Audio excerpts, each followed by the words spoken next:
Ladies and gentlemen, boys and girls, welcome back to the channel. This is your boy One True Panda coming at you guys here with some Dead by Daylight. Now I know I normally do tutorials on how to play champions as supports in League of Legends, but I also have a lot of experience in this game, and I make it to the red ranks every single season, and I use these five tips every single game in some form or fashion. And I want to give these 5 tips to you guys to explain to you exactly what I do and what you guys should be doing every game to be able to climb. Oh, and also, if you guys are paying attention and watching this video, obviously this is not me talking right now. This is a recording of me. This is actually during a live stream. I was obviously streaming on Twitch, and I made this video. And if you guys pay attention, you guys can see that I use these 5 tips every single game, and like I said, in some form or fashion, to be able to try to outsmart and outplay the killer and ultimately pip and ultimately climb. So without further ado, let's get started. Tip number 1: play both sides a lot. And why do I say that? Because in order to get inside of the opponent's head, what better way than to play the position that they're in, right? If you want to become better at evading the killer, you have to learn how to play the killer. Play the killer, pick the perks, find the perks that are popular, right? Like the Noed, the Corrupting Intervention, the Franklin's Demise, the Overcharge, the Infectious Fright, you know, all these different perks that you know are really effective. The Ruin, right? And if you're playing against the Spirit specifically, Haunted Ground. And learning all these perks is going to be beneficial as killer to play in this to the survivors and know what to do against them. But more importantly, as a survivor main, it's going to teach you what to look for as the survivor. Oh, he's walked at me 4 different times immediately after hooking someone. He seems to know exactly where I am every time he hooks somebody. That would be an indicator that he has barbecue and chili. So it'll be one of those things that will benefit you not just as the killer when you're playing, but like I said, more importantly, it'll benefit you to know exactly what to look for based off how the killer is posturing after each interaction with the survivor. Also, another important thing that you'll start learning as you play the killer more often is the meter range. A lot of perks have these meter ranges that are either you have to be within that range or you have to be so far away. So if it could be a 36 meter range within, a 36 meter range with, you know, on outside of, and depending on the perk dictates whether or not they have to be closer or further away. Like for instance, Nurse's Calling. If they're so far away, the nurse's calling perk won't be effective. She won't be able to see that you're healing yourself or a teammate, and vice versa. If you are within that range, she will be able to see that you're healing yourself or a teammate. So it'll allow whoever's using, whichever killer's using that perk, to actually track you down based off of your healing if they're within the range. And as a survivor, if you have a strong suspicion that they have that, or you just to be safe, play around that in general, you'll make sure that you get far enough away from the killer before you start healing. Right? Just things like that, small tips and tricks that will help alleviate stress.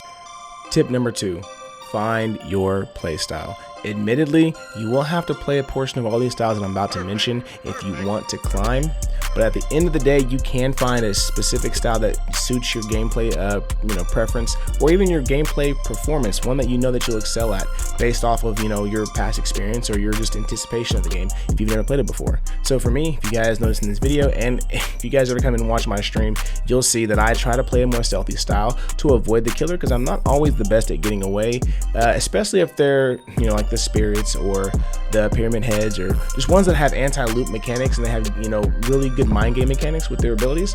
For me, it just becomes a challenge that I just don't want to have to deal with. So if I'm wanting to climb, I try to play as stealthy as possible. Style number 2: the runner. The guy that can run the killer into oblivion and back. The guy that can piss the killer off and make the killer miss 30 swings before he finally decides to give up. The guy that DCs because of one person. That runner. Those are the guys that you... Now, I don't have too many tips on how to do that. All I can say is you gotta go watch some YouTube videos and look up some tutorials on how to loop the killer, because I can't help you out with that because that's not my style. But nonetheless, that's one style that you can adopt and develop. The third style would have to be the gen jockey, the guy that has all the Dwight perks that allow him and his teammates to get gens done as fast as humanly possible. The guy that has the best toolbox with the best add-ons and all that good stuff. That's another third style. Now the gen jockeys will tend to play a little bit more stealthy to avoid the killer, to be able to find, but with the perks that they have, they'll be able to find the gens really easily. So avoiding the killer isn't that big of a deal because they know exactly where to go and they're not having to guess. And last but not least, one I like to call the hook jockey, the guy that will spend the majority of his time running from hook to hook, getting teammates off the hook, healing them, and you're wondering, how the hell did he just get him off the hook and he's already healed? Those are the guys that make you want to freaking tunnel them and camp their hooks, because there's nothing more annoying as killer than to hook somebody and you're trying to play the killer correctly. You don't camp the hook. You walk from one hook to the next gen, try to find someone else, and before you can even get to the next gen, not only is that person off the hook, but they're fully healed. Those are the guys that I like to call the hook jockeys. Having said all that, that being the second tip that I can give you guys, just keep in mind that you will have to, like I said in the beginning of this, you will have to develop all of these styles to a degree if you want to climb to the red ranks. But like I said, you can develop one more specifically to your preference or your performance. Moving on. But just to keep in mind, if you are going to play the style that I play, which is a more stealthy style, in order to get evader points, you do have to be within the killer's terror radius. You don't necessarily have to be in chase, you just have to be within his terror radius. And the closer meter range you are within his terror radius, and for the longer period of time, the more points you get added to that evader status. Just keep that in mind. If you guys are having a trouble trying to climb because you know that either A, every time you do get away, you don't pit because you don't seem to be in chase with the killer, or you keep getting caught and you can't figure out what you need to do to actually play a stealthy style, feel free to come by my stream. I stream on Twitch every single Monday, Tuesday, and Wednesday. You can find a link for Twitch in the description below, and if you can't see it, it is twitch.tv/1true_panda. Like I said, I stream every Monday, Tuesday, and Wednesday, 5:30 to 8 p.m. Central Time. All right, now that we've got all these styles out of the way and how you can possibly play, time to move on to tip number 3. Learn your perks. All right, now there's a plethora of different perks you could possibly put on, and there are some very high S tier, in my opinion, perks that a lot of high level players use. I will go over mine, but I will also go over the ones that a lot of people use that I'm going to eventually start using once I get them in the blood web, which are Decisive Strike, Inner Strength, Head On, Dead Hard, Borrow Time. Now you can only pick 4 perks, but just keep in mind those are some really high tier perks that get used by a lot of the best survivors. Red ranks, I am red ranks. I do not use those perks, but I am not doubting, nor am I saying that those perks do not work. I just use a few other perks that have helped me out a lot. One I will say is S tier as well, and again, this is my opinion, is Kindred. Kindred is a very, very, very strong perk that I believe if you don't run it as survivor, you're trolling. And again, this is just my opinion, but it's because of the way I play. I'm trying to avoid the killer. If you're trying to play a stealthy style of survivor and you're not running Kindred, you're trolling. Because Kindred gives you so much information, it's next to impossible to not have information on the killer and your teammates. Now, it's specifically whenever your teammate's been hooked. If your teammate's been hooked and you have Kindred, it allows you to see where your teammates are, and also allows you to see where obviously the survivor is anyways, but where the killer is and where he's pathing to. Is he camping? Is he walking towards you? Is he walking the other direction? And even let's say you get halfway to him or you get really close to the survivor, it allows you to see, is he coming back? Because once he gets within that 16-meter range, you have vision on him the entire time. So this makes it really beneficial to know if the killer is actually just wide camping or face camping the survivor. And also, are your teammates going to go get the person that's been hooked? Do you have time to get off the gen? Do you need to get off the gen? Can you stay on it? You're not having to guess. You're not having to waste your time being, let's say 45% done with the gen, and then all of a sudden having to deal with the fact that, oh no, everyone's there, now you don't get the points. I mean, I guess you guys can get a heal, but it's just not as beneficial, and it wastes a lot of time, and it puts the survivors at a disadvantage, and it puts you right where the killer wants you, which is together in his line of sight, allowing him to hit you and possibly down you. But that's just one perk. I have several other perks that I use. I also use Sprint Burst just because it allows me to stay on the gen a little bit longer, allowing me to be a little bit more risky if I know I'm really close to being done with the gen. It allows me to stay on the gen a little bit longer. Seeing the killer doesn't really affect me because I know I have Sprint Burst. So as soon as he gets within a decent range of me, I can take off running and give myself a chance to get away to a loop or just something like that, or to get into a position to hide. And my other 2 perks, Urban Evasion and Self-Care, just allow me to, again, if I see the killer, he doesn't see me, and I'm in a position where I need to actually get away without having to be in chase, I can use my Urban Evasion to stay crouched and move at 100% walk speed. And if he does wind up finding me and I am able to outrun him, but I take one hit, I'm able to actually heal myself on my own. And I'm sure you guys already know about all these perks. I'm just trying to give you guys an idea of what you need to do to improve. If you want to improve, you have to not just know the perks, but you have to know how to play around them and which perks synergize well together and use them efficiently. And one thing, just as a side note, having someone who's played killer a lot, if you're really trying to climb and you want to get to the high ranks, you guys do what you want, but in my opinion, taunting the killer is a guaranteed way to have him tunnel you and throw the game just to make sure you die. I'll tell you right now, I've done that a lot, just because whenever someone taunts me, I'm like, you know what, this is just a game and he's pissing me off. I'm gonna have fun, because as killer, it's stressful. You know, especially in the higher ranks and you're dealing with sweaty killers. I've gone against plenty of red rank survivors and had to, deal with their shenanigans and their taunting and their just outright bullying. So whenever I do get someone that does that, I do everything in my power to play as efficiently as possible to make sure that one survivor dies. And so if you're serious about climbing and you don't want to have to deal with someone tunneling you, I would suggest don't taunt. It's just a waste of time and it just pisses the killer off. And it's, bad sportsmanship. But nonetheless, moving on. Okay, so I mentioned this when I was talking about it in tip number 1, but I kind of want to re-emphasize that this is a very important tip to pay attention to whenever you're in game, which is pay attention and look for signs of what the killer could be running. The more information you have about the killer and what he's running, the better you're going to do, because you will know how to play around it. Like I said, I'm not trying to beat a dead horse. I know I mentioned that in the first tip, but this is a tip in of itself, because when you're in game, that's what you have to be actively looking at all game long. What does the killer have? What do I need to do in any given situation?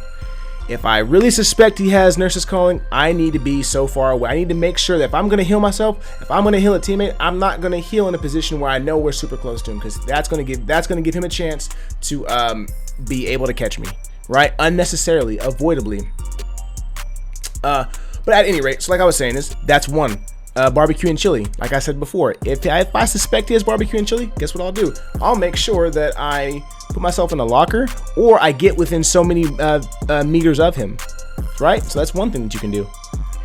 And as an example, or another example rather, Franklin's Demise is another one that a lot of killers run, a lot of high tier killers run, which is pretty much whenever you're running with a tool, if they catch you, they knock it out of your hand. And if you suspect they have Franklin's Demise because you see a teammate get hit and now there's a tool on the ground, or he hits you and now you're missing a tool, he has Franklin's Demise. And with the new Franklin's Demise, you have a set amount of time before it decays, so you have to go back and get it. If the killer's smart, he'll try to camp that. And if you have that information and you know that he has Franklin's Demise, and you know he's going to be one of those killers that sits around your tool to make sure it despawns, go get a gen done, go get an unhook, go get a heal, go do whatever you need to do, because to punish their lack of activity and to punish the fact that you have that information on them, right? And so there's just, and again, not everything's going to work out perfectly, and not every scenario is going to be the exact thing, and you're going to have the exact answer to do everything. It's just to bring home the point of what I mentioned in the beginning. What I mentioned with this is, when you're looking for signs, what are you doing? You're trying to gather information.